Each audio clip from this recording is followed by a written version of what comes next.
When people first hear the title of my book, The God I Was Given Looking for Faith After Losing My Religion, they sometimes assume that it's a takedown of the United Pentecostal Church. But that's not what I set out to do. I'm not trying to swap one dogmatic certainty for another.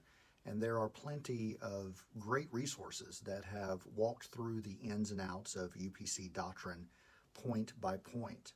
My book isn't that. For me, deconstruction isn't about winning an argument. It's about telling the truth about my life, about my faith, and about how both of those things have changed. And it takes time. If you've ever gone through it yourself or something similar, you know that it's not a weekend project. I'd say it takes a good decade to really move through that process.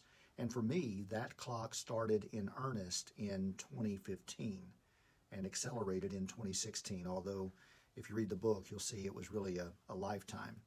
In 2016, I resigned from a church that I pastored in Arkansas, and that was the moment that, in a lot of ways, the ground really started to shift under my feet. And I talk about that in the book. This book is less about dismantling a belief system and more about tracing my own spiritual evolution. It's about my memories, the ones that won't leave me alone, and how they've been reinterpreted over the years.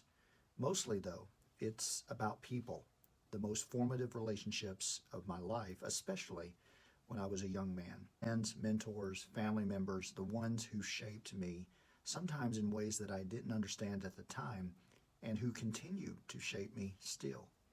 In that way, the God I was given isn't about replacing faith with certainty or cynicism. It's about holding on to the people and experiences that made me who I am, even as my understanding of God and religion has changed and continues to change.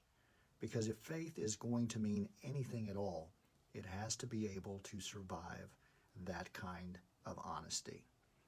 The book, The God That I Was Given, Looking for Faith After Losing My Religion, will be released on August the 26th in Kindle formats and print formats, and hopefully the audio format is coming soon. Thank you all for your support. It really means a lot.